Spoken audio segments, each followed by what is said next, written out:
Bonjour, nous sommes donc le lundi 11 mai. Nous allons travailler aujourd'hui sur les précipitations. Donc dans un premier temps, nous allons corriger l'activité 2 que vous aviez à faire pour aujourd'hui, donc qui concernait effectivement les précipitations. Nous avions un tableau qui correspondait au cumul moyen des précipitations mesurées entre 1981 et 2010 sur la station météorologique de Metz-Nancy-Lorraine. Donc nous avions d'un côté les mois, d'un autre côté les cumuls moyens mensuels des précipitations. Alors je vais juste expliquer un petit peu ce titre-là.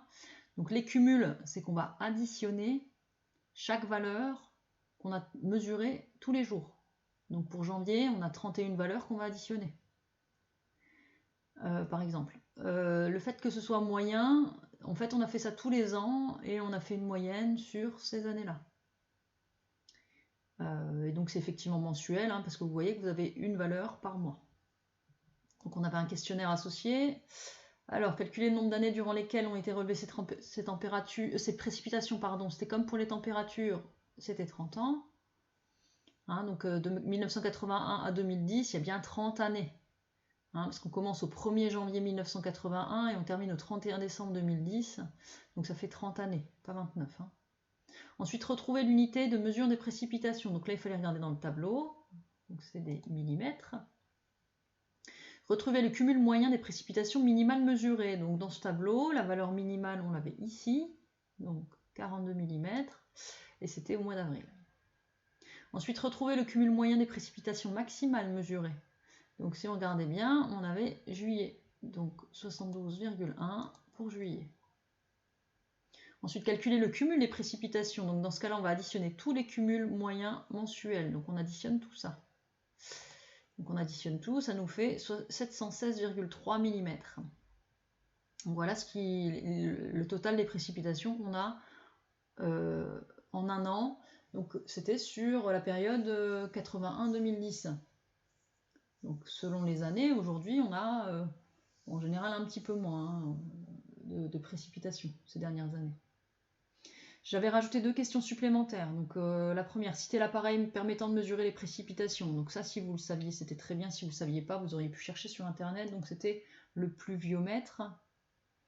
Ensuite, retrouver, donc je vous ai mis sur internet, mais peut-être que certains d'entre vous le savent. Donc à quoi correspond 1 mm de pluie tombée?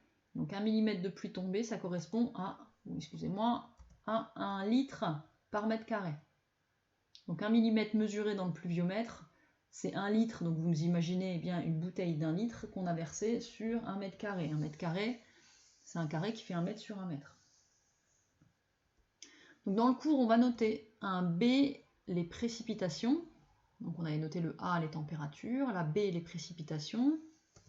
Les précipitations se mesurent en millimètres.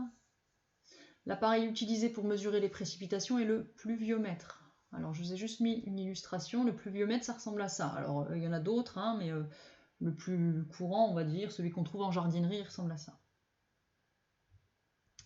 Et vous allez rajouter en Moselle, les précipitations sont assez bien réparties tout au long de l'année. Donc c'est ce que vous avez pu voir. Hein. En été, les précipitations sont sous forme de fortes pluies orageuses, ce qui explique qu'on avait un maximum en juillet.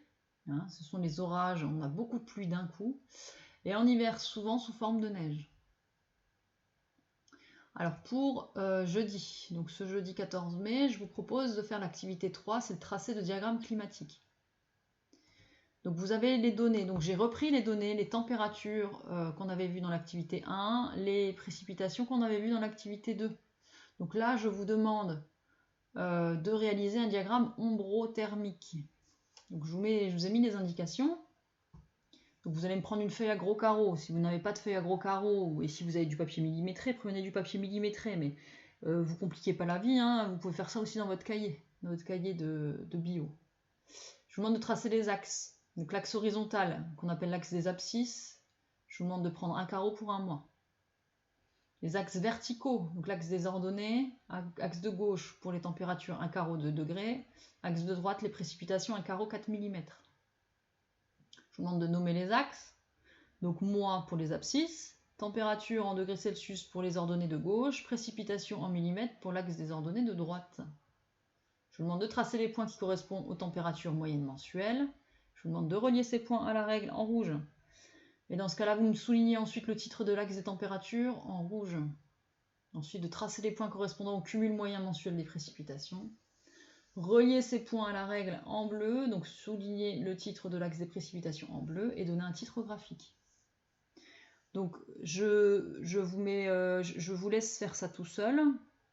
En parallèle, je vais créer une deuxième vidéo qui reprend ces points-là. Hein. Si vous avez des difficultés à tracer tout seul ce graphique, vous regardez la deuxième vidéo que je vais faire maintenant. Mais si vous pensez réussir tout seul, faites-le tout seul.